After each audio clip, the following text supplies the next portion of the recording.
Sesión ordinaria de Pleno del Tribunal Constitucional, jueves 1 de octubre de 2020. Vista conjunta de causas, roles 9006, 8985 y 9084. Requerimientos de inaplicabilidad por inconstitucionalidad respecto a la expresión en forma absoluta contenida en el artículo 9, inciso segundo, de la Ley 21.226, que establece un régimen jurídico de excepción para los procesos judiciales, las audiencias y actuaciones judiciales y para los plazos y ejercicio de las acciones que indica por el impacto de la enfermedad COVID en Chile. Tiene la palabra el relator, don Lino Rifo. Muchas gracias, señora presidenta. Certifico que esta sesión de pleno se integra de manera remota por la ministra señora Abraham, presidenta, los ministros señores Aróstica, García, Romero, Letelier, Pozo, Vázquez, señora Silva y señores Fernández y Pica. Se ha llamado vista conjunta en las causas roles antes referidas, en las cuales se impugna equivalente precepto legal en el marco de 3 procesos penales, todos en etapa de realización de juicio oral con imputados privados de libertad, solicitándose la declaración de inaplicabilidad por inconstitucionalidad de la expresión en forma absoluta contenida en el artículo 9, inciso segundo de la Ley 21.226, disposición que aplicada a la gestión sublite, a juicio de las requerentes, genera contravenciones al artículo 19, numeral segundo y tercero de la Constitución, al obligar a enfrentar una audiencia de juicio oral por vía remota, en las cuales afirman no podrán ejercer en plenitud el derecho a la defensa. En relación a las gestiones judiciales pendientes que se invocan, en la causa rol 8.985, la requerente señala que se sigue en su contra un proceso penal ante el Tribunal de Juicio Oral en lo Penal de Concepción por el delito de robo en lugar destinado a la habitación, contemplado en el artículo 440, numeral primero, en relación con el artículo 432, ambos del Código Penal. La acusación requiere la imposición de una pena de 6 años de presidio mayor en su grado mínimo, penas accesorias de los artículos 29 y 31 del mismo Código, condena al pago de las costas, según lo prescrito en el artículo 45 y siguientes del Código Procesal Penal, y la incorporación de su huella genética al registro de condenados de conformidad a lo dispuesto en la Ley 19.970. Fijada audiencia de juicio oral para el 17 de julio del año 2020, el Tribunal de Juicio Oral en lo Penal de Concepción fijó reprogramación de audiencia de juicio oral. La defensa solicitó reprogramación de audiencia de juicio oral o que éste fuera realizado en forma presencial, siendo dicha petición desestimada, motivo por el cual dedujo acción de amparo constitucional ante la Corte de Apelaciones de Concepción, igualmente rechazada con fecha 8 de julio del presente año. Seguidamente dedujo la requerente recurso de apelación para ante la Corte Suprema, resolviendo el Tribunal de Juicio Oral en lo Penal suspender el juicio oral únicamente hasta el 22 de julio del 2020, hasta fallo del recurso de amparo deducido, que igualmente fue desestimado por la Corte Suprema con fecha 20 de julio del presente año. En audiencia de juicio oral, previo al inicio de esta, tras petición del Ministerio Público, el Tribunal de Juicio Oral en lo Penal resolvió fijar audiencia de juicio para el 27 de agosto del 2020, encontrándose actualmente suspendido por orden de esta magistratura el proceso. A su vez, la requerente señala que en la causa rol 9006, la imputación radica en la presunta comisión de 2 delitos de homicidio simple, previsto y sancionado en el artículo 391, numeral segundo del Código Penal, uno en grado de desarrollo consumado y el otro frustrado, ambos en grado de autor imputado, solicitándose las penas de 10 años y 1 día y 5 años y 1 día de presidio mayor en grados medio y mínimo respectivamente. El Tribunal de Juicio Oral en lo Penal de Los Ángeles fijó audiencia de juicio oral para el 29 de julio del año 2020, citando previamente a los intervinientes a audiencia especial de factibilidad para el 17 de julio del presente año, en la cual la requerente indica haber solicitado la reprogramación del juicio oral para una fecha posterior al periodo de excepción constitucional. Pese a ser desechada su petición con fecha 28 de julio de 2020, el Tribunal de Juicio Oral en lo Penal resolvió suspender la realización del juicio atendida a la presentación del nivel de inaplicabilidad de autos.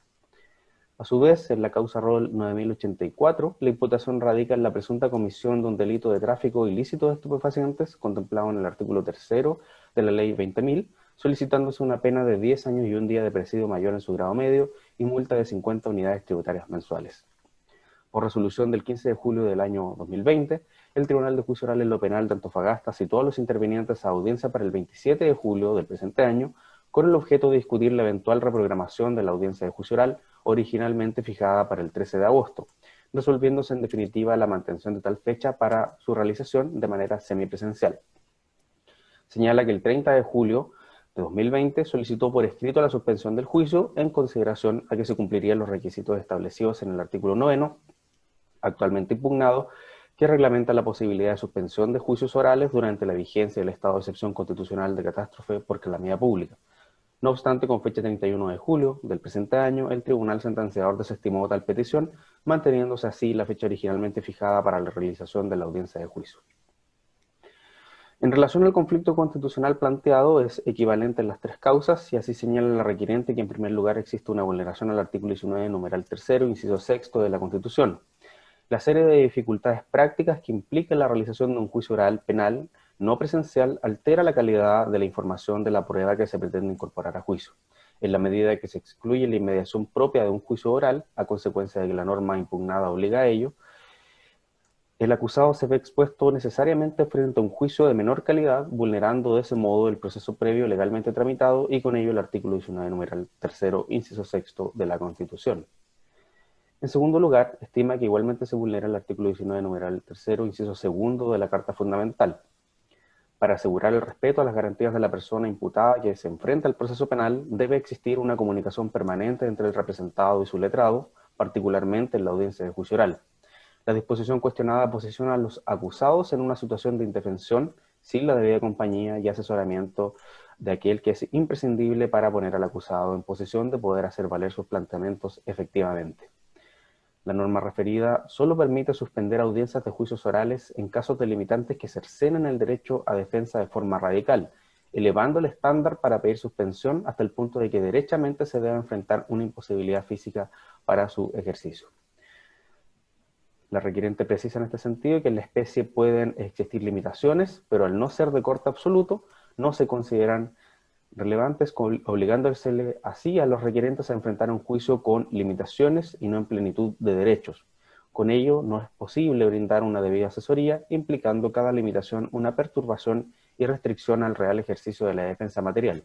Atendidos los ritmos y velocidades que tienen los juicios orales, se genera la imposibilidad de intervenir adecuadamente, porque hay elementos de hecho cuya controversia pudiese provenir del imputado para luego ser plasmadas en la defensa del contraexamen de testigos de manera silenciosa y sin advertencia a estos, para no coartar la sorpresa de la respuesta inesperada del deponente que acredita la teoría de defensa del caso.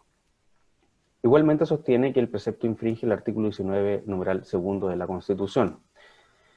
De todas las vulneraciones al derecho a la defensa y el debido proceso que anteriormente se han referido, que son expuestas por la requiriente, afirma esta igualmente que los requirientes se enfrentan al aparato de enjuiciamiento en desventaja respecto de cualquier otro acusado que tenga la oportunidad de realizar su juicio de forma presencial, estableciéndose así una diferencia arbitraria que no obedece a ningún tipo de parámetro objetivo para efectos de establecerla. Se han conferido traslado a las demás partes de la gestión judicial pendiente, como así también a los órganos constitucionalmente interesados. Según consta respectivamente a fojas 124, 98 y 98 respectivamente, el Ministerio Público evacuó traslado abogando por el rechazo de los libelos por equivalentes razones.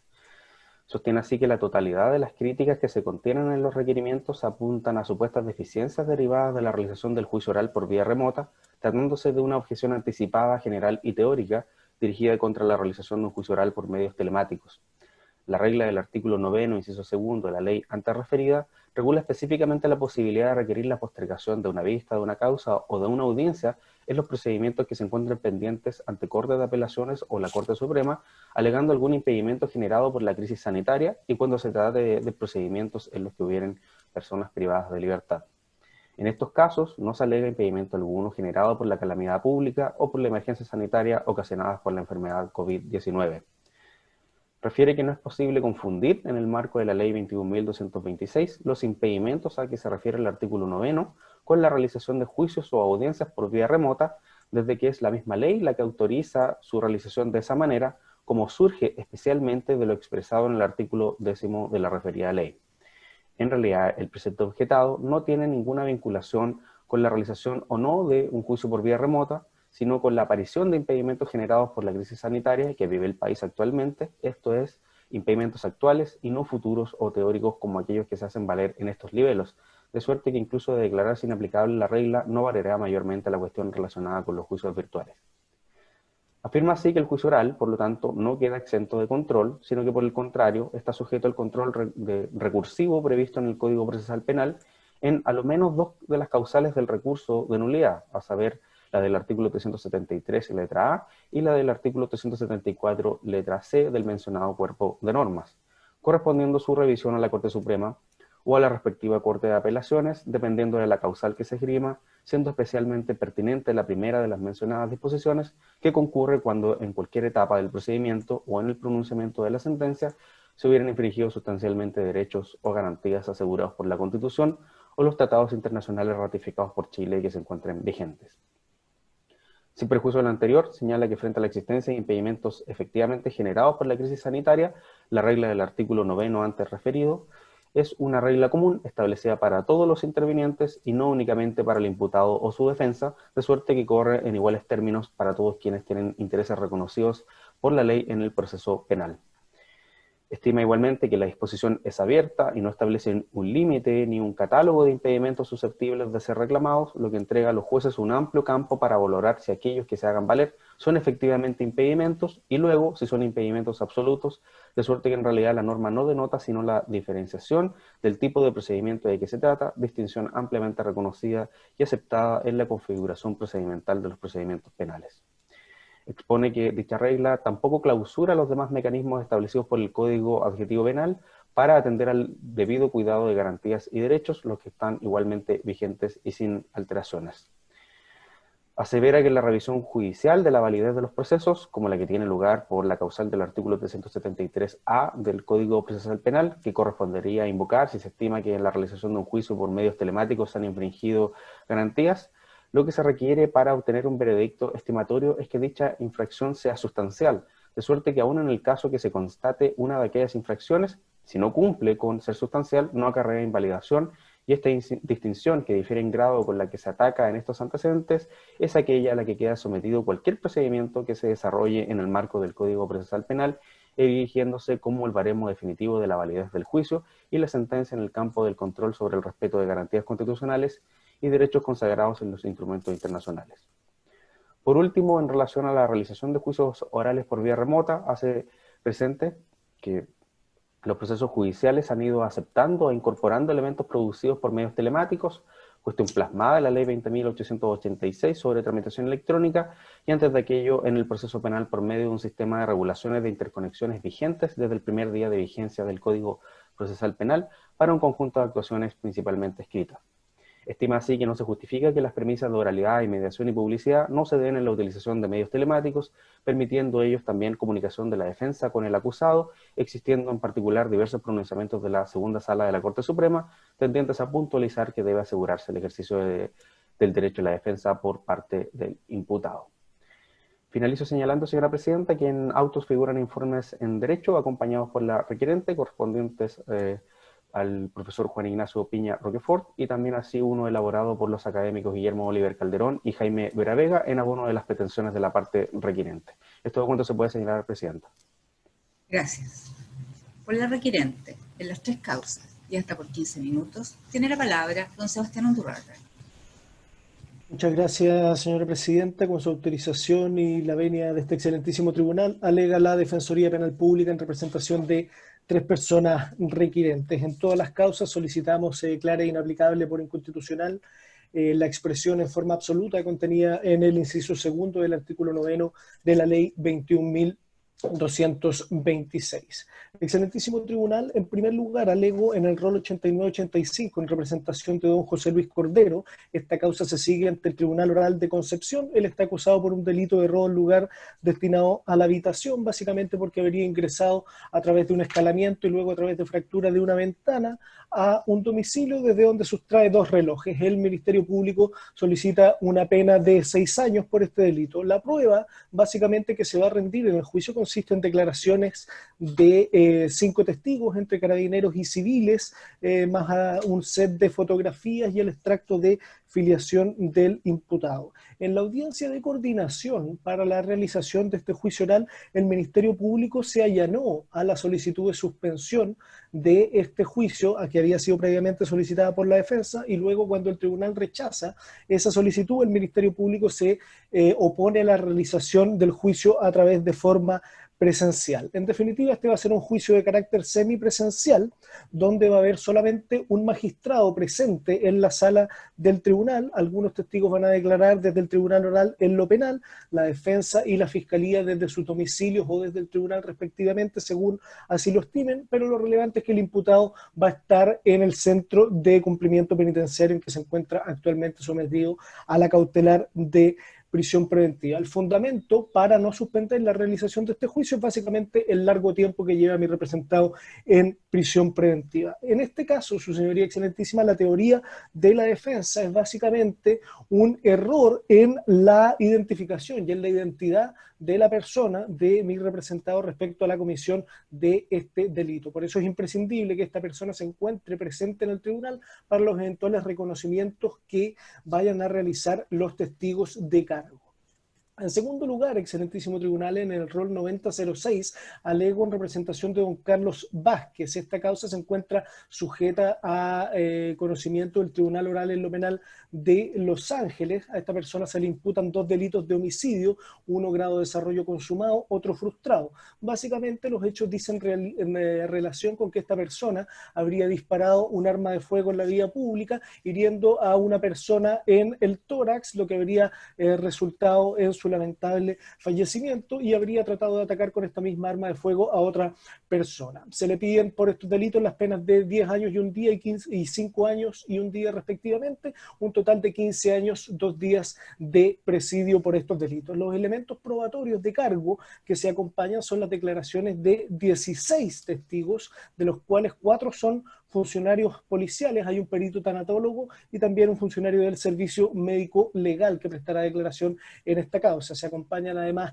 3 documentos, varios sets de fotografías, alrededor de 50 fotografías, más informe planimétrico elaborado por la Policía de Investigaciones. La teoría del caso en esta causa en particular es una falta de participación del imputado en estos hechos que se le imputan, y en segundo lugar una inexistencia del delito de homicidio frustrado por una imposibilidad de probar el elemento subjetivo del tipo, el animus necandi en ese caso, por lo que se requiere evidentemente que se pueda realizar un correcto contraexamen respecto de las personas que fueron supuestamente atacadas por mi representado. La dinámica de este juicio es que algunos testigos van a estar declarando desde el Tribunal Oral en lo Penal, algunos desde su domicilio. El Tribunal Oral va a estar constituido en los domicilios de los respectivos magistrados, y la defensa y la fiscalía van a declarar también desde sus domicilios. El imputado declarará desde el Centro de Cumplimiento Penitenciario de Biobío, a más de 80 kilómetros de la ciudad de Los Ángeles. Nuevamente, el fundamento del Tribunal Oral para realizar este juicio oral y para no suspenderlo, como lo había solicitado la defensa, es el largo tiempo que el imputado lleva en prisión preventiva. En este caso, su señoría excelentísima, hay un voto muy fundado de la magistrada Paola Chisano para no realizar este juicio a través de videoconferencia, y básicamente señala a este magistrado que trae a colación el estupor que a nivel mundial se provocó con el juzgamiento de un imputado en Singapur que fue condenado a pena de muerte, y su juicio se realizó a través de la plataforma Zoom. Mismo estupor que me causa el poder juzgar en este caso al imputado por esta plataforma. Aún para el caso de extenderse su prisión preventiva, prefiere el imputado esta situación a ser juzgado por esta plataforma. Y luego señala que nos encontramos en una situación extraordinaria, pero la misma Constitución nos da la solución cuando nos dice que ni aún para el caso de situaciones extraordinarias puede ninguna persona ni magistratura arrogarse otras facultades que las expresamente les hayan sido otorgadas por la Constitución o las leyes. Por lo tanto, no se puede sino dar lugar a lo que la defensa ha solicitado en esta oportunidad, que era básicamente la suspensión de la realización de este juicio oral.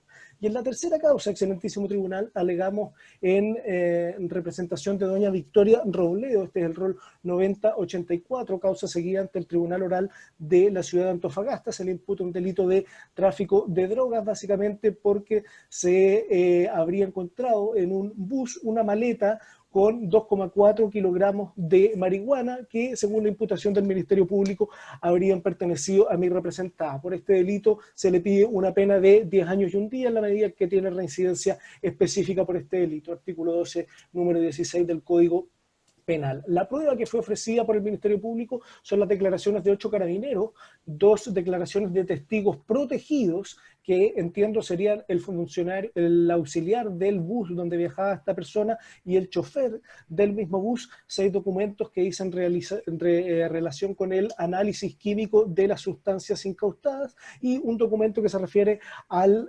manifiesto de pasajeros de ese bus. Finalmente, un perito que declarará acerca de la acción del cannabis en el organismo humano. Hago presente, su señoría excelentísima, que en la audiencia de 21 de mayo fue el propio fiscal de esta causa el que señaló que solicita fijar nueva fecha de juicio y que sea de manera presencial. Puede perjudicarse los derechos de la imputada en cuanto a la comunicación con su defensor y el reconocimiento podría considerarse inductivo al encontrarse en el CPF, lo que puede ser causa de nulidad. Además, no se puede corroborar que los testigos no se comuniquen entre sí. Esa es la declaración del propio fiscal en esta audiencia de coordinación de juicio oral.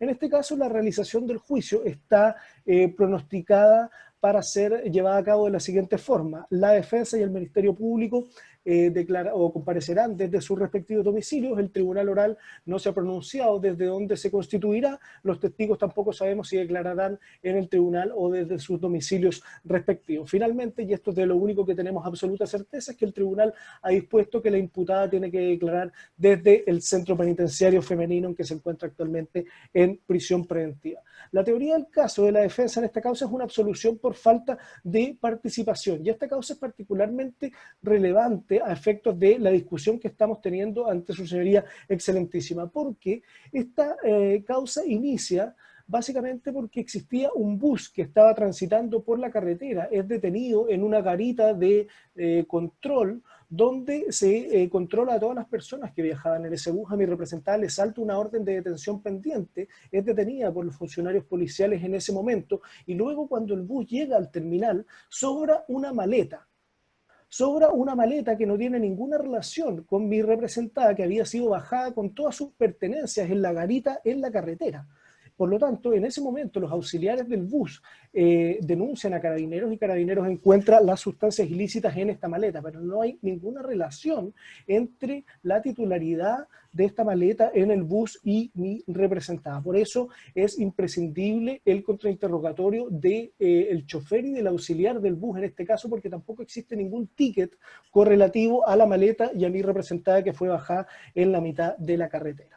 ¿Por qué expongo las teorías del caso, su señoría excelentísima? Porque son imprescindibles de tenerse en consideración a la luz de lo que estamos discutiendo precisamente. En este caso, todos los imputados van a estar declarando desde los respectivos centros penitenciarios. El defensor no estará al lado de su representado, por lo que es imposible que mantenga una comunicación fluida, efectiva, con su representado para efecto de desacreditar las imputaciones del Ministerio Público o bien realizar un correcto contraexamen de los testigos de cargo. Su señoría excelentísima, en todos estos casos se va a plantear la necesidad de que los testigos reconozcan presencialmente a los imputados, posibilidad que se ve absolutamente coartada si es que ese reconocimiento se realiza a través de una pantalla y que puede ser absolutamente inductivo en la medida en que el imputado también tiene la rúbrica de imputado en la misma pantalla, tal como fue reconocido por el propio fiscal en la causa de la ciudad de Antofagasta. Por lo tanto, señoría excelentísima, en todos estos casos, estos juicios orales requieren que se respete en plenitud el principio de oralidad, el principio de inmediación, el principio también de un juicio que es particularmente contradictorio en cada uno de estos casos, porque eso es lo único que a juicio de la defensa permite asegurar el correcto ejercicio del derecho de defensa, permite asegurar el debido proceso y correlativamente la tutela judicial efectiva y también la igualdad ante la ley. Respecto a los fondos de nuestros requerimientos, su señoría excelentísima, ya han sido plasmados por el señor relator, por lo que me refiero simplemente y de forma muy esquemática a nuestros argumentos principales, que también ya fueron planteados en una vista anterior de este mismo tipo de causas. Pero básicamente lo que sostenemos es que la aplicación del inciso segundo del artículo 9 de la ley 21.226 genera un estándar de suspensión para el juicio oral que se va a realizar por videoconferencia, que es absolutamente incompatible con la vigencia de lo dispuesto en los artículos 19, número 2 y 3 de la Constitución Política de la República. Aquí entendemos que existe un impedimento para que la defensa ejerza las facultades que el Código Procesal Penal le otorga. Y este impedimento viene dado precisamente por la forma de realización de estos juicios a través de vías telemáticas. Y esto evidentemente se produce por la propia crisis sanitaria que ha obligado a que el Poder Judicial adopte medidas extraordinarias para la realización de audiencias, y esto obviamente con miras a dar continuidad al servicio judicial. Aquí queremos plantear respecto a esto una cuestión que nos parece trascendental, su señoría excelentísima, y es que nosotros entendemos que realmente si es que se suspenden por algún tiempo algunos juicios orales, tenemos alrededor de 40 requerimientos ante su señoría excelentísima, entendemos que estos 40 requerimientos que pretenden suspender juicios orales que se van a realizar en estas condiciones no son susceptibles realmente de desestabilizar el sistema de justicia penal. La posición de la Defensoría Penal Pública respecto a estas materias ha sido absolutamente colaborativa y en general lo único que solicitamos es que se suspenda o se nos otorgue un estándar de suspensión respecto de este tipo de juicios que son particularmente contradictorios y requieren de la realización de las facultades que el Código Procesal Penal le otorga a la defensa en su máxima expresión. Por otro lado, entendemos que estas medidas extraordinarias que ha adoptado el Poder Judicial es precisamente lo que se alza como un impedimento no absoluto, pero sí profundamente intenso para que se realice el correcto ejercicio de la función defensora en estos juicios orales. Aquí entendemos que es trascendental el principio nulla pena sine judicio, en la medida en que esta es precisamente la estructura de legitimidad del procedimiento penal. Aquí hay ciertas garantías básicas del proceso penal que se ven absolutamente vulneradas por la realización de los juicios a través de videoconferencia, y en particular la oralidad, tal como lo ha recogido su señoría excelentísima en los roles 1481, 2799 y 4391, donde se exige la presencia permanente de los intervinientes. Y por otro lado, el principio de inmediación, en cuanto que debe ser el tribunal oral en lo penal el que se lleve una impresión directa del juicio oral mismo, del acusado, de los testigos y también de los peritos. En este sentido, su señoría excelentísima, entendemos que estos principios no se respetan precisamente porque el juez, al estar compareciendo a través de videoconferencia y enfrentándose a la prueba a través de videoconferencia, ve severamente limitadas y disminuidas sus capacidades de percepción. Esto ha sido expresado de forma magistral por un voto disidente de la magistrada Nach del Tribunal Oral de Viña del Mar, que viene contenido en el informe en Derecho que acompañamos del profesor Juan Ignacio Piña. Es por todos estos motivos, excelentísimo tribunal, que entendemos que existe una infracción trascendental al derecho a defensa, en particular respecto a la exigencia de comunicación permanente y directa entre el imputado y su defensor, que es también lo único que posibilita un contraexamen efectivo, que es la mejor herramienta para alcanzar la verdad en un proceso penal, tal como una robusta línea jurisprudencial de la Corte Suprema de los Estados Unidos lo viene plasmando ya hace más de 30 años. Por otro lado, la igualdad ante la ley entendemos que se ve afectada en la medida en que se produce una desigualdad respecto de los imputados que efectivamente enfrentan su propio juicio presencialmente, que es la regla que establece el Código Procesal Penal. Y por otro lado, porque aquí existen ciertas reglas que determinan cómo se van a llevar a cabo estos juicios que han sido determinados simplemente por los respectivos comités de jueces, lo que genera a nuestro juicio también una infracción al artículo 63 de la Constitución, porque las reglas procesales y las reglas que fijan el marco de realización de un proceso penal son materia de reserva legal. Por otro lado, entendemos que existe también una desigualdad ante la ley que se identifica con una cuestión fáctica. ¿A qué me refiero con esto? Con la denominada brecha digital, en la medida en que no puede ser que la posibilidad de intervención efectiva en un juicio oral quede determinada por el conocimiento de las herramientas tecnológicas que van a estar dispuestas para que los intervinientes comparezcan en este juicio. Por otro lado, no puede ser la calidad de conexión a Internet o el manejo de estas herramientas las que determinen cómo en definitiva comparecen las personas en un juicio, y en estos tres casos en concreto donde se arriesgan en todos penas altísimas de crimen y privativas de libertad. Esto nos parece que queda bastante mejor explicado en los informes en derecho que hemos acompañado, por lo que me remito respecto a este punto a los mismos. Excelentísimo Tribunal, me gustaría hacerme cargo de algunos argumentos que han sido planteados por el Ministerio Público para desacreditar nuestras pretensiones ante su señoría excelentísima. Son argumentos que han sido planteados en los escritos donde evacúa traslados, pero también fueron planteados en estrados en la vista anterior de causa sobre esta materia. El primero se identifica con que la defensa penal pública se habría equivocado en la norma que impugna. Deberíamos haber impugnado, a juicio del Ministerio Público, que constantemente nos da recomendaciones de cómo litigar ante su señoría excelentísima, nos indica que deberíamos haber impugnado los artículos 9, inciso final, y 10 de la ley 21.226. Eso tendría sentido si es que la pretensión de la defensa fuera la prohibición absoluta de realización de juicios por videoconferencia.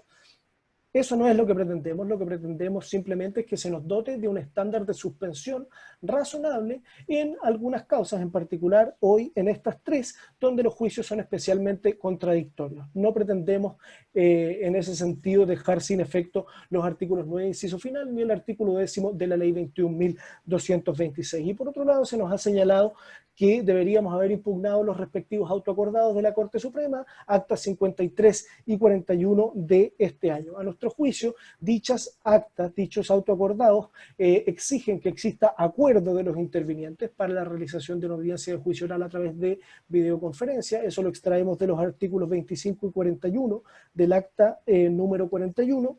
Perdón, artículos 25 y 29 del acta número 41, y en segundo lugar, entendemos que esos mismos autoacordados de la Corte Suprema exigen que no pueda existir indefensión por restricción a las garantías del debido proceso. Artículos 5 y 6 del acta número 53 en relación a lo dispuesto en los artículos 1 y 3 de la ley 21.226. Y respecto al intento que realiza el persecutor fiscal de desacreditar nuestros argumentos del fondo sobre la impugnación del inciso segundo del artículo 9 de la ley 21.226, el persecutor señala que nuestras impugnaciones son teóricas, son abstractas y son anticipadas. No son teóricas, son realmente prácticas en la medida en que se refieren en estos tres casos concretos a juicios particulares con infracciones de garantías judiciales absolutamente delimitadas por el propio contenido de nuestros requerimientos. No son abstractas, son absolutamente concretas. Lo que solicitamos es precisamente un control concreto. Señor abogado. Por favor, redondee su alegato. Redondeo, señora presidenta. Nos señala que son imputaciones de carácter abstracta, pero lo cierto es que son controles concretos de constitucionalidad lo que solicitamos. Y paso simplemente a exponer el argumento principal del Ministerio Público, y con esto termino, señora presidenta, básicamente donde se indica que la realización de los juicios orales no se daría en favor del imputado. En ese sentido señala que los juicios orales no son voluntarios, y en eso estamos absolutamente de acuerdo con el Ministerio Público. Pero lo cierto es que los puntos más importantes, y que son muy bien explicados en el informe en Derecho del profesor Juan Ignacio Piña, es que el proceso penal es la versión más violenta del Estado como coacción. Y es por eso mismo que se vuelve imprescindible la legitimidad democrática de las reglas que fijan el marco del proceso penal. Y cuando esa legitimidad democrática en estas reglas no existe, no podemos predicar la legitimidad de la imposición de una condena. Lo que pretende el Ministerio Público es darle un carácter general a las reglas del artículo 308 y 329 del Código Procesal Penal. Estima que por estas reglas de carácter absolutamente excepcional, que autorizan que testigos y peritos declaren por videoconferencia, se sigue la posibilidad de realizar juicios orales en su totalidad por estos medios telemáticos. Y para ello apalanca también este argumento en un fallo del Tribunal Supremo Español, un fallo del año 2019 que pretende desacreditar un fallo que nosotros citábamos del año 2005. Y es relevante que este fallo, señoría excelentísima, se refiere a la declaración de un solo testigo que no había declarado previamente en fase de instrucción. No tiene nada que ver con la realización de juicios por videoconferencia. Y también cita el Ministerio Público en sus traslados, y con esto sí que termino, señora presidenta, ciertas reglas del ordenamiento jurídico español que autorizarían la comparecencia a través de videoconferencia. Pero antojadizamente el Ministerio Público olvida citar el Real Decreto Ley 16 del año 2020, dictado en contexto de pandemia, donde en el artículo 19 es la legislación española la que señala que los procesos penales por delitos graves necesitan la presencia física del imputado. Es por todos estos motivos, su señoría excelentísima, y porque entendemos que se vulneran los artículos 19, número 2 y 3 de la Constitución Política de la República, en cuanto aseguran a todas las personas el derecho a defensa, el debido proceso y la igualdad ante la ley, que solicitamos se declaran inaplicables por inconstitucional en estos tres casos concretos: el artículo 9, inciso segundo de la ley 21.226, en la frase que dispone en forma absoluta. Eso es todo, señora presidenta. Gracias. Quiero indicarle, señor abogado, que su tiempo asignado era de 15 minutos, lo ha sobrepasado en 7, así que le pido en la próxima oportunidad solicite aumento de plazo, pero no se pase por encima del plazo que se le ha asignado de manera inicial. Por el Ministerio Público, y hasta por 15 minutos en las tres causas, tiene la palabra don Hernán Ferrera, que puede solicitar aumento de tiempo. Gracias, señora presidenta. Alego con su autorización y pido que se desestimen los tres requerimientos planteados en este caso. Y voy a comenzar haciéndome cargo de algunas cosas que escuchamos recién. Primero, se dice que la Defensoría Penal Pública no tiene ninguna objeción en relación con la realización absoluta de juicios por vías telemáticas. Esta afirmación es especialmente compleja y contradictoria con lo que está planteado en los requerimientos. Si ustedes revisan los 53 o 54 requerimientos que mantienen paralizados otros tantos juicios orales que estaban planificados para desarrollarse en estos días, van a observar que las argumentaciones son genéricas en relación al desarrollo de juicios telemáticos y son todas iguales. Por lo tanto, resulta altamente conflictivo pensar que, en definitiva, el mecanismo constitucional que aquí estamos discutiendo está orientado más bien a seleccionar el tipo de juicio o el juicio concreto en el que particularmente se quiere impedir su realización, y otros, todo esto a decisión, ¿no es cierto?, de la defensa de los acusados, que pueden ser realizados. Realmente perturba la forma en que uno puede mirar el requerimiento, porque es evidentemente contradictorio una cosa con la otra. Yo quisiera hacer ver que hemos discutido regularmente en la Corte Suprema numerosos recursos de nulidad sobre esta materia, juicios orales que se han llevado a cabo en estas condiciones, y me parece que evidentemente ese es el camino que está señalado para justamente controlar el cumplimiento de las garantías judiciales y los derechos consagrados en los tratados internacionales, como por lo demás está dispuesto expresamente en la ley 21.226. Hago ver asimismo, después de la larga referencia a los casos concretos, es que pareciera que se busca acá solucionar cuestiones que evidentemente no corresponde solucionar en esta sede, y lo digo con bastante claridad, porque no se trata, excelentísimo tribunal, de seleccionar aquellos casos o plantear teorías alternativas que por lo demás son de lo más frecuente. Todo lo que escuchamos de lo más frecuente que se escucha en los tribunales, ¿no es cierto?, reclamar acerca de la participación, objetar los reconocimientos y otro tipo de cosas, es de lo más frecuente y típico en un juicio oral. Y esas cuestiones, si es que tienen algún defecto o si a su respecto no se ha cumplido con los resguardos que puedan tener o no referencias constitucionales o en los tratados, están sujetas a control. Y eso es lo que elude la defensa. ¿Cuál es el problema de la defensa? Que en sede judicial no ha obtenido ningún resultado favorable. Estoy hablando de decenas de recursos de amparo, estoy hablando de casi prácticamente 10 recursos de nulidad rechazados, estoy hablando de acciones constitucionales de protección, hay un recurso de protección rechazado por la tercera sala de la Corte Suprema sobre esta misma materia. De manera que la verdad es que no queda claro qué es lo que se busca realmente. A nuestro juicio, a estas alturas, al parecer, es sencillamente seleccionar y traer a esta sede y obtener, desde luego, la suspensión de juicio en lo que la defensa estima que en esos casos no corresponde sencillamente proceder por vía telemática. Lo que es una determinación, que es legítima porque el ejercicio de esta acción constitucional es evidentemente legítima, pero nos desvía un poco, nos parece, del objeto de lo que aquí se debe examinar. Esto es, si hay un problema, efectivamente, con una disposición legal en su aplicación concreta a un caso que provoque consecuencias contrarias a la Constitución. Eso es lo que se debe discutir.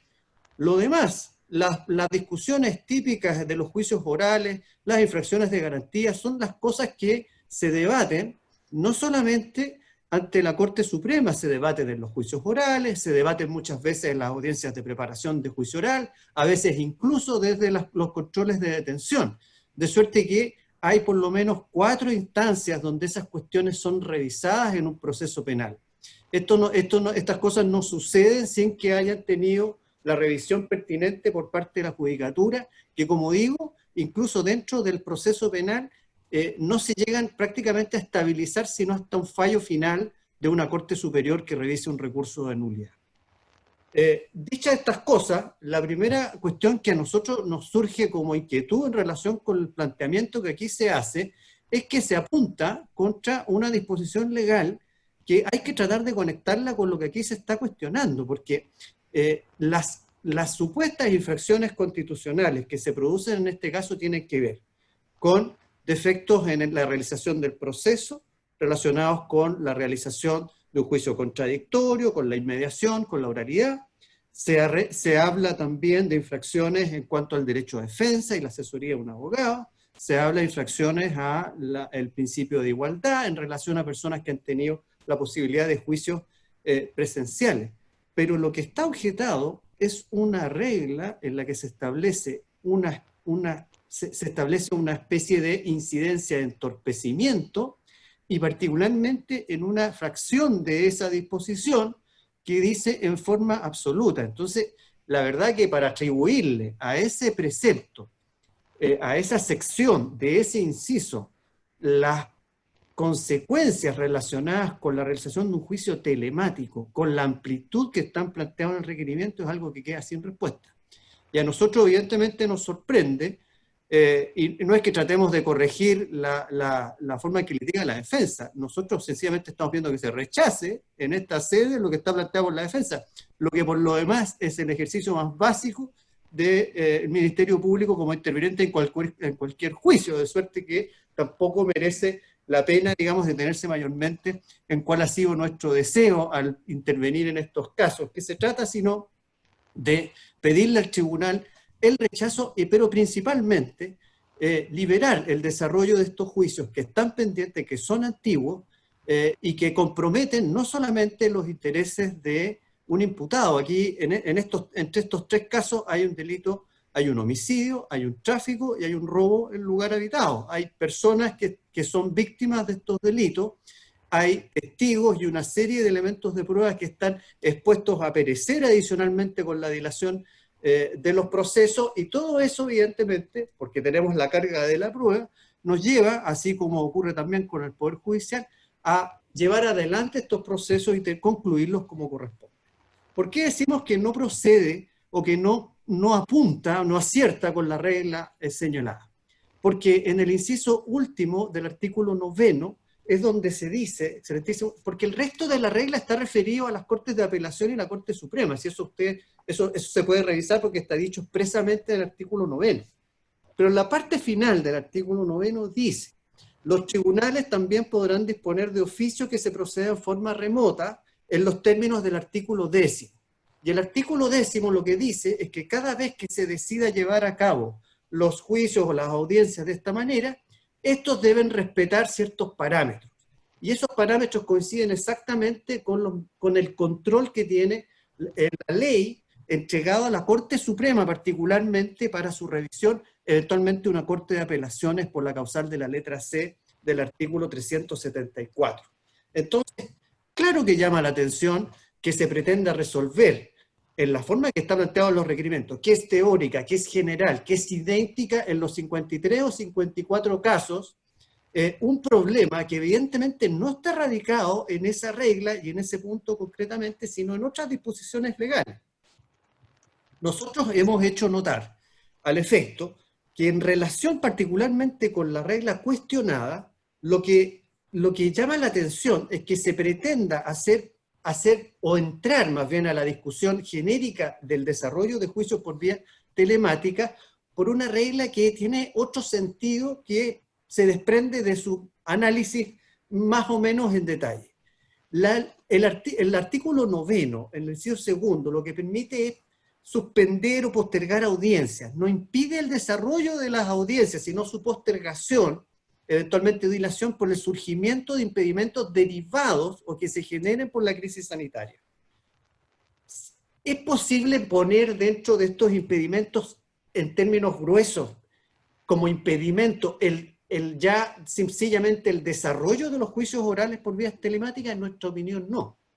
No, en primer lugar, porque los impedimentos a que se refiere son impedimentos generados por la crisis sanitaria, y los que nos presentan defensa son impedimentos derivados del desarrollo por vía telemática.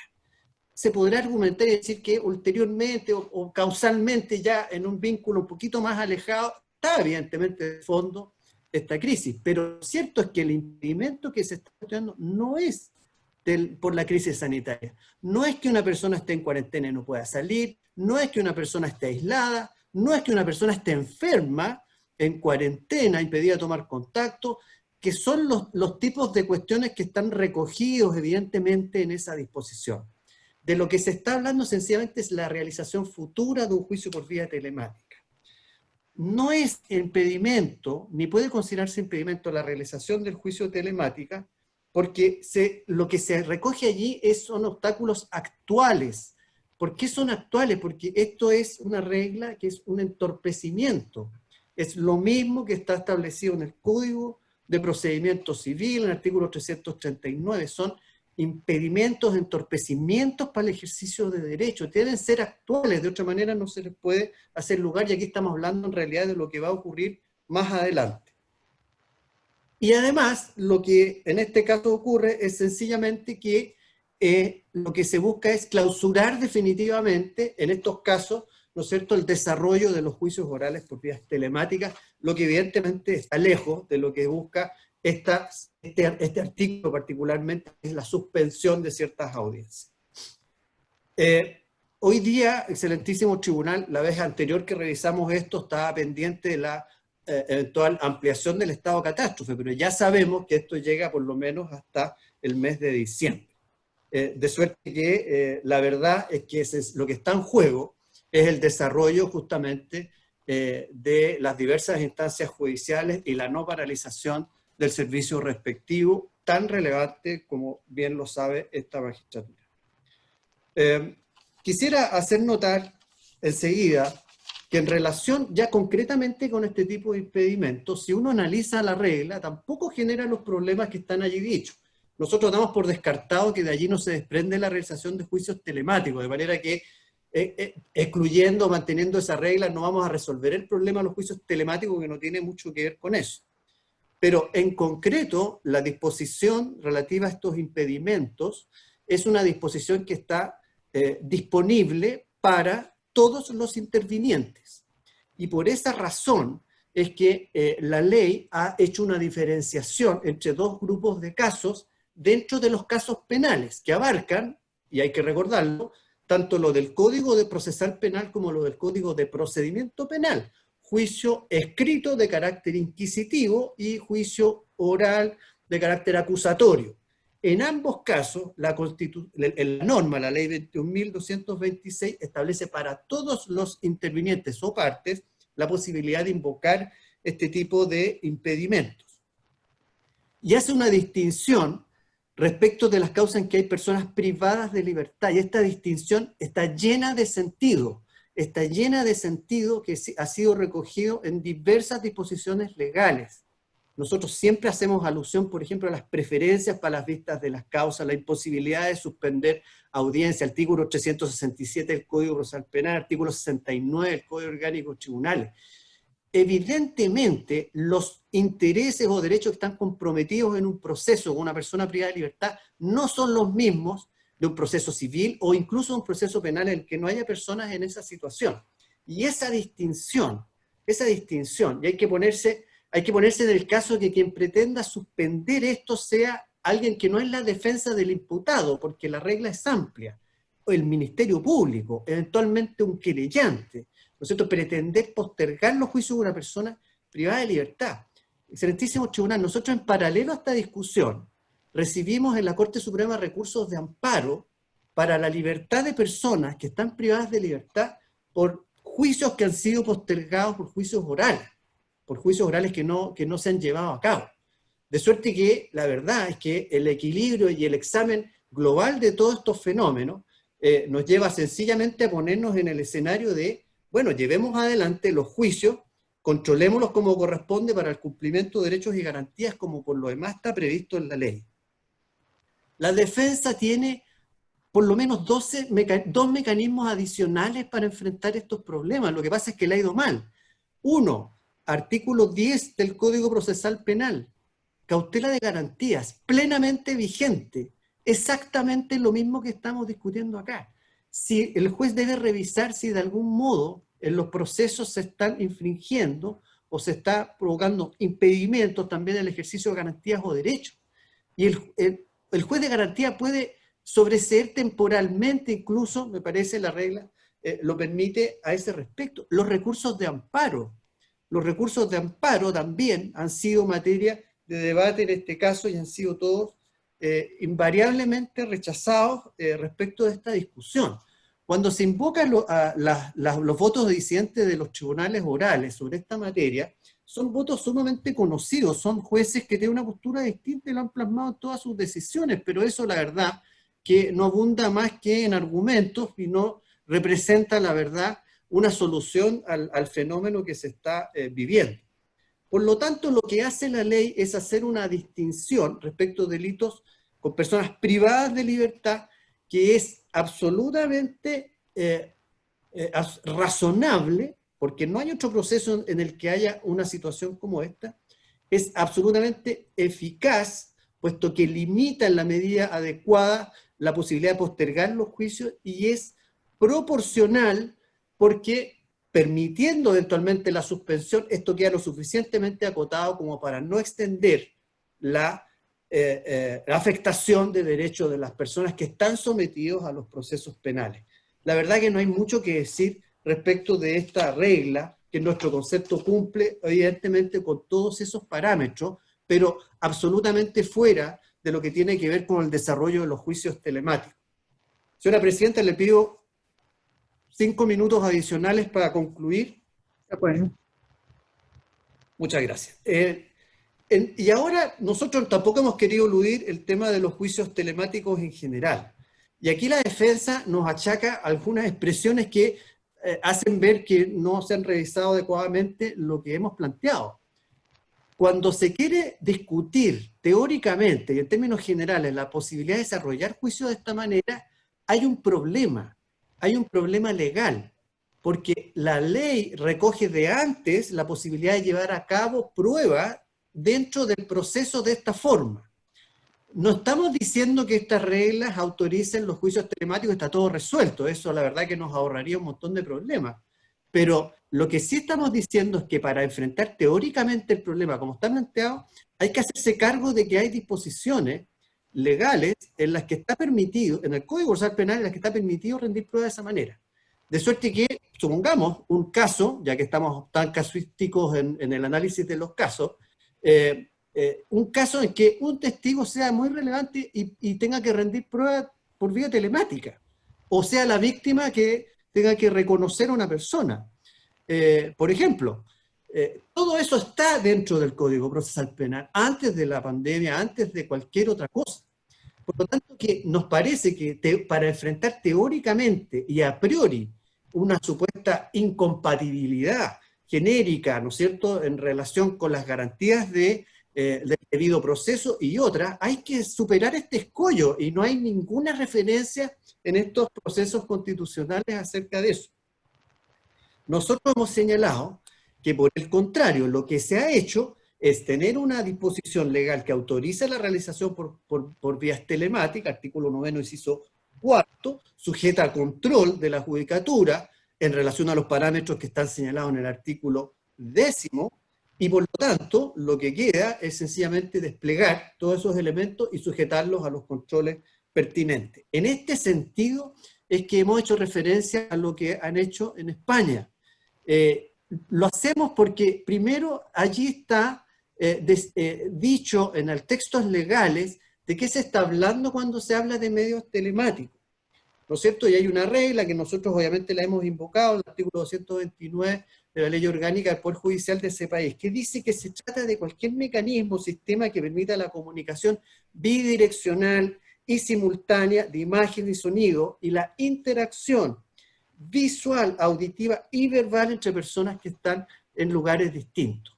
Y la defensa nos dice, se olvidan de una ley de abril de este año. Sí, pero la defensa olvida también el protocolo que el Tribunal Supremo Español, a raíz de esa ley, dictó para llevar a cabo los juicios telemáticos, en el que precisamente está recogido la forma de realización de estos procesos en ese país que también ha sufrido bastante con la crisis sanitaria. Y lo mismo ha hecho la Corte Suprema chilena al dictar una serie de autos acordados sobre la materia y finalmente un protocolo para el desarrollo de estos procesos que está o que fue aprobado a fines de julio del presente año. Excelentísimo tribunal, lo que nosotros postulamos acá es desde luego el rechazo de esta cuestión, principalmente porque la regla tiene poco que ver con el desarrollo de los juicios telemáticos. Segundo, porque la regla cumple con todos los estándares constitucionales en las dimensiones que hemos dicho que son las que verdaderamente le atañen. Es una regla dispuesta para todos, es una regla que hace una distinción razonable entre procesos que son claramente distinguibles y que comprometen derechos de tamaños absolutamente incomparables cuando hay personas privadas de libertad en dos tipos de procedimientos que están abarcados por nuestra Constitución igualmente. Y por último, haciéndonos cargo de todos modos el desarrollo de los juicios telemáticos, pedimos que tampoco en ese aspecto este requerimiento sea acogido por las razones antes expuestas. En razón de todo lo dicho es que pedimos que se desestimen los 3 requerimientos, señora presidenta. Eso es todo, muchas gracias. Gracias a usted. Señora ministra, señores ministros, ¿tienen preguntas a los señores abogados? ¿Tiene la palabra? Gracias, presidente. Por su intermedio a los dos, al requerente y al abogado de la requerida. La suspensión de la vista de la causa, a juicio de usted, ¿forma parte del derecho a la defensa o no forma parte del derecho a la defensa? Esa es la pregunta, presidente. Abogado Undurraga. Por su intermedio, señora presidenta, si me disculpa, ministro, señor Letelier, antes de responder la pregunta, me gustaría disculparme con la señora presidenta por haberme extendido en el tiempo sin solicitar autorización para ello. Extiendo mis más sentidas disculpas a la presidenta y a todos los ministros de este excelentísimo tribunal. Respecto a su pregunta en particular, ministro Letelier, lo cierto es que la suspensión de la vista de la causa es una consideración que a nuestro juicio no es aplicable a la realización de un juicio oral. Las vistas de la causa propiamente tales se producen si es que la regla operara ante las respectivas cortes de apelaciones o ante la respectiva Corte Suprema.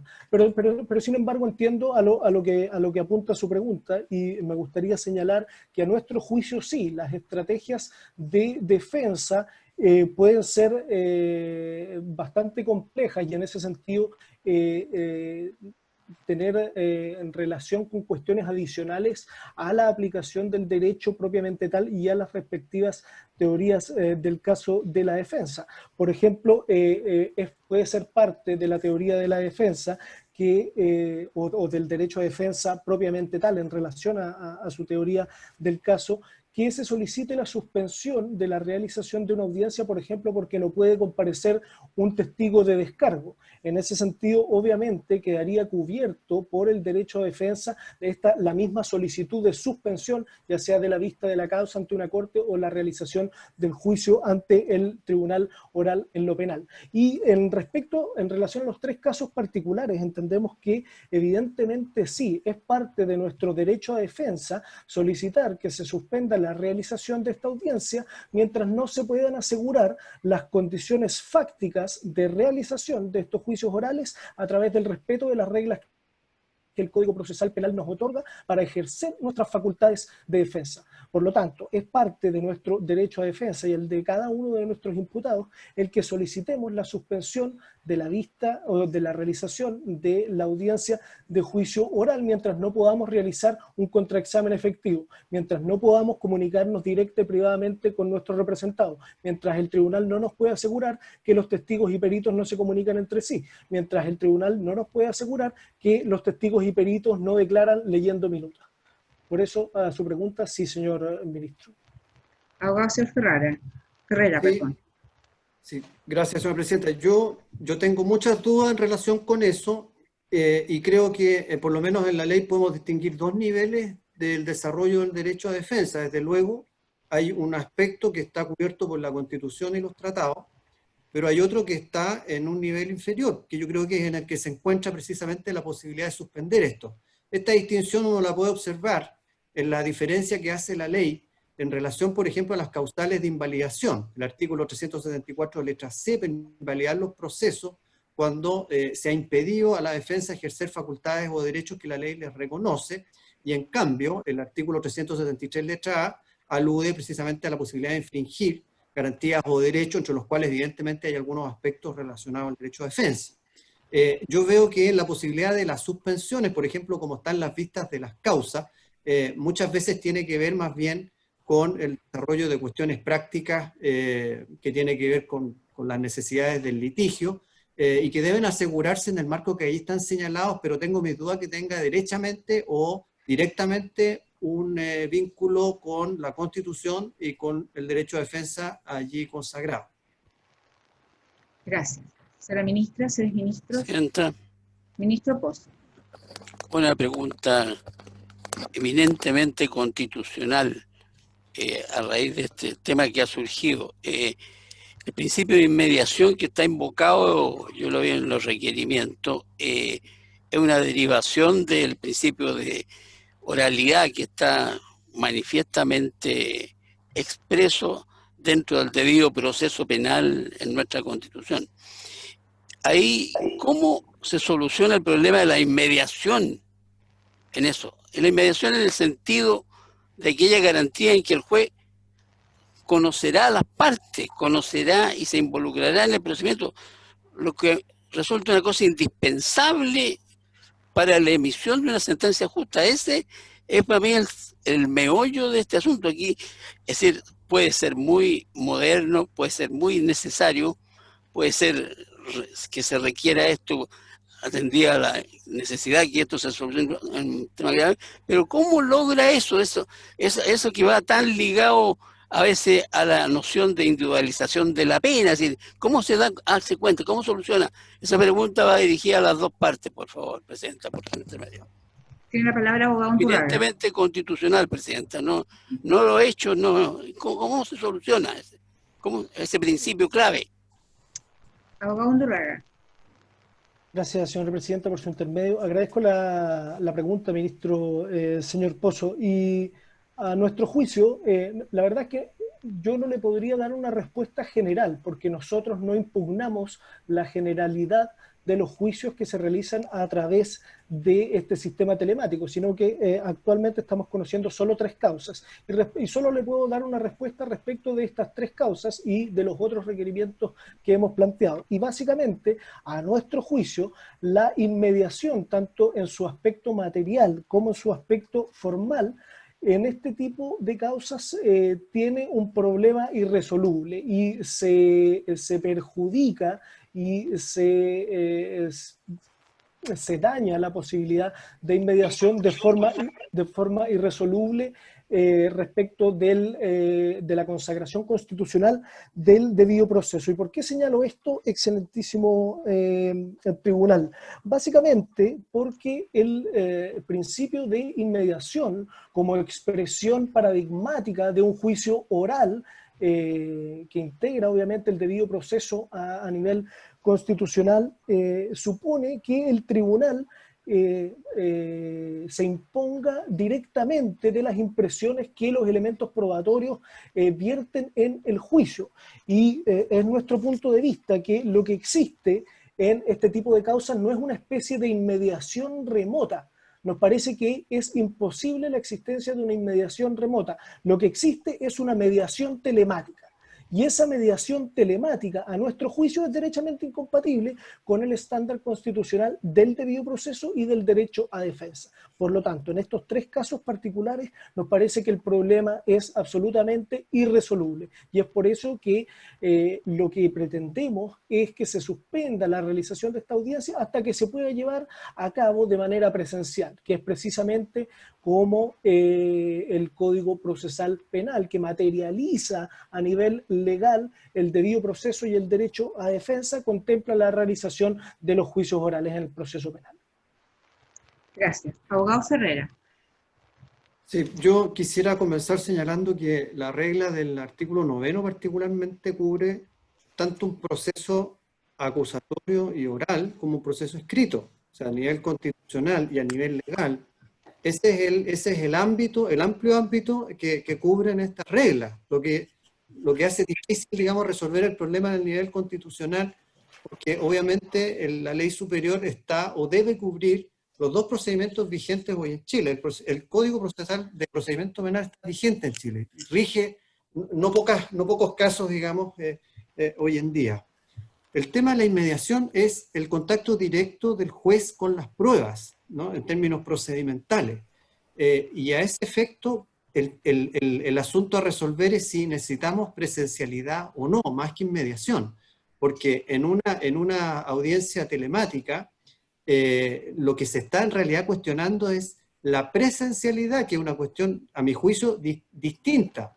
En el sentido de que la inmediación y el contacto directo del juez en la revisión de las pruebas, es decir, la declaración del testigo, la declaración del perito, está siendo realizada en la misma forma que estamos realizando esta audiencia, que yo creo que se pueden entender los argumentos planteados, las preguntas, ¿no es cierto?, y los argumentos planteados por las partes.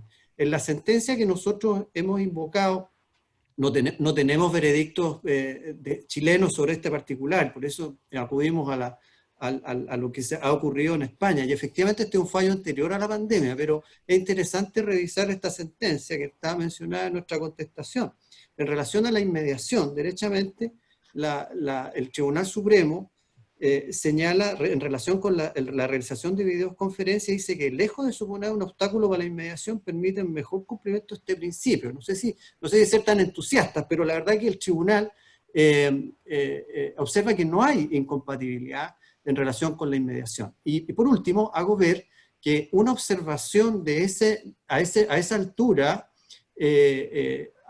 requiere asimismo observar otros preceptos legales. No obstante, me parece que nadie ha discutido que existe, antes incluso de toda esta situación, preceptos legales que autorizaban a actuar de esta manera y que evidentemente, si no cumplieran con exigencias de inmediación o oralidad constitucionales, bueno, habría que cuestionar entonces también su existencia, pero estamos hablando de las declaraciones de los testigos y peritos, artículo 329, 308 de las víctimas, y hace muy poco toda una normativa para los delitos sexuales con menores que no son interrogados directamente, sino también por vías telemáticas. De suerte que la cuestión es muy compleja, pero nuestro concepto, en lo que aquí atañe, es que en cuanto a la inmediación, esto se puede desarrollar y cualquier clase de deficiencia en el desarrollo de este proceso está sujeto a control, no queda impune porque está previsto explícitamente el control al que está sometido, que es justamente la valoración acerca de si se ha incurrido en algún tipo de infracción a garantías o derechos, como lo señala el artículo 10 de la ley 22.226. Eso por mi parte, señora presidenta. Gracias. Va a hacer una pregunta al ministro Pica. Gracias, presidenta. Para ambos requerentes requeridos, para ambos abogados. En el entendido que las garantías del racional y justo procedimiento y del derecho a defensa tienen una dimensión constitucional anterior a lo que el legislador desarrolle de ellas, pues ahí están en el 19 número 3, y en el entendido que tienen un contenido esencial que es indisponible, pues ahí está también el numeral 26º del artículo 19, según todos entendemos. La motivación de la ley 21.226 es la declaración de estado constitucional de excepción de catástrofe motivado por la pandemia. Quiero que se refieran ambos a la siguiente pregunta. ¿Tendría, a la luz de las atribuciones constitucionales de excepción, de estado de excepción, en el sistema constitucional chileno, alguna potestad para rebajar el estándar de garantía de el racional y justo procedimiento y el derecho a defensa en su dimensión constitucional? Tiene la palabra abogado Undurraga. Gracias, señora presidenta, por su intermedio. La respuesta de la Defensoría Penal Pública es por supuesto que no. Por mucho que nos encontremos en un estado de excepción constitucional, el estado de catástrofe no autoriza la limitación ni del debido proceso ni del derecho a defensa. Puede suponer la limitación a través de diversos mecanismos ya sea de rango legal o bien de iniciativa del Ejecutivo, algunas otras garantías fundamentales consagradas a nivel constitucional, en particular la libertad ambulatoria, o tal vez el derecho de reunión, pero por ningún motivo el derecho a defensa ni el debido proceso. Gracias. Abogado Ferrera. Y yo comparto absolutamente lo que está dicho. Y me parece que la ley 21.226 también está de acuerdo con lo mismo. El artículo 10 dice que en los casos que se lleven a cabo los juicios por vía telemática, se deberán tomar, dice, todas las medidas necesarias que aseguren las condiciones para el cumplimiento de garantías judiciales del proceso contempladas en la Constitución Política y los tratados. Me parece que no hay discusión. Y el examen justamente versa sobre eso. Si efectivamente en la realización de los juicios por estas vías se han violado, infraccionado de alguna manera sustancial, como sabemos, de acuerdo a las normas de invalidación vigentes, estas garantías o derechos. Gracias. Señora ministra, señores ministros, ¿tienen alguna pregunta adicional? No habiendo más preguntas, ha terminado la vista conjunta de estas causas. Muchas gracias.